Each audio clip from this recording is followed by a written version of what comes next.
Guys, it's Jen from Phoenix and Lotus, and this is days 25 and 26 of Ethony's 31 Days of Tarot Video Challenge. I'm combining them into one day because I don't have a lot to say for day 25. Have you ever regretted a particular reading, either for yourself or someone else? No, I haven't.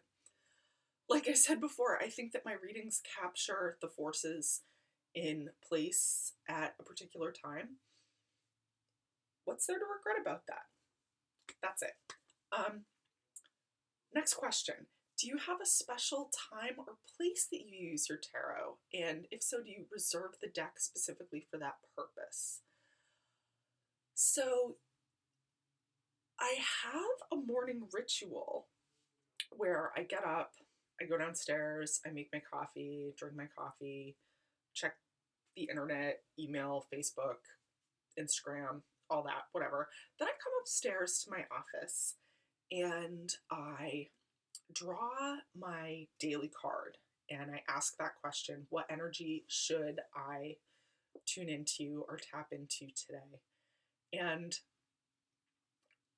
I don't reserve the deck specifically for that purpose. I use that daily draw as an opportunity to get to know different decks. And whenever I get a new deck, I like to sleep with it under my pillow for a couple days, and then I'll charge it either in sunlight or moonlight, however it kind of tells me that it wants to be charged. I'll let it hang out with some crystals. I have a quartz point that I use for readings, and I have a small piece of emerald that specifically wants to be involved in my daily draws, and sometimes in reading for others, but mostly it just really wants to be with my daily draws. So I'll let that emerald sit on top of the deck when I'm not using it. And I swap out the deck that I use for my daily draws, like I said, in order to try to get to know new decks. So I worked recently with the Fountain Tarot for about a month for daily draws to help me get to know that one.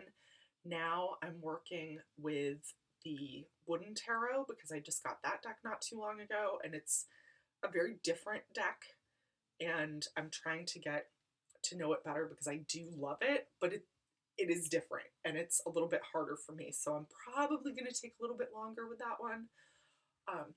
I also typically sign up for an Instagram challenge every month that revolves around tarot. And I try to do that in the evening. So I've got the morning practice where I'm coming upstairs and just asking, what energy should I tune into or tap into today? And then in the evening, I'll do the Instagram challenge, which typically is centered around a theme. So in October and December, I did shadow work. That is something that's really interesting and intriguing to me, and that's a very different energy than what I necessarily want to work with when I'm starting my day. So I try to separate that. And for shadow work, I have a couple of different decks that I like to work with. I love, love, love the Antique Anatomy Tarot for shadow work. I like the Zombie Tarot for shadow work. And I was very surprised when my Paulina deck sort of raised its hand to do shadow work, because that's not one that I would think of as a dark deck, but it does have some of that sort of archetypal fantasy vibe to it. So that was good for shadow work. And I wouldn't say that I specifically reserve those decks for shadow work, but I do use them a lot for that. But I'll also use them for other things and other purposes and types of readings.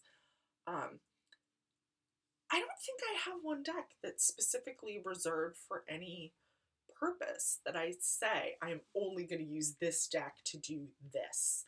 That's just not really how I work. There are some decks that I like for certain things better than others. I'm not really sure why, but I like the Wild Unknown for full moon readings, and I like the Mystic Dreamer Tarot for new moon or dark moon readings. But I use both those decks for other things, and I use other decks for full moon readings and other decks for dark moon readings. So yeah, I don't really have any divisions around what deck I use for what, or reserving any deck for a specific purpose. Um, but while I do have that morning tarot practice, uh, that's the only time that I'm sort of limited to one place. Otherwise, it's like all the tarot, all the time, anywhere. I'll do readings outside. I'll do readings on my living room floor, my dining room table, on my kitchen counter, just wherever I happen to be that I feel like doing a reading, and I can stop and create a little bit of little pocket of sacred space for that thing to happen, and we're good. And I think that's another thing that I love about tarot, is that it is so portable. You can take cards with you anywhere. I've been at trade shows and used my iPad on the trade show floor and used an app to do reading for myself because it was really quiet at the trade show at the time. I was going out of my mind. So, but yeah, I think that overall, I'm sort of an anywhere, anytime, whatever kind of girl. It's good. It's, yeah, I don't have any restrictions around when or where I have to be in order to do readings. So that is it. And looking forward to hearing everyone else's responses.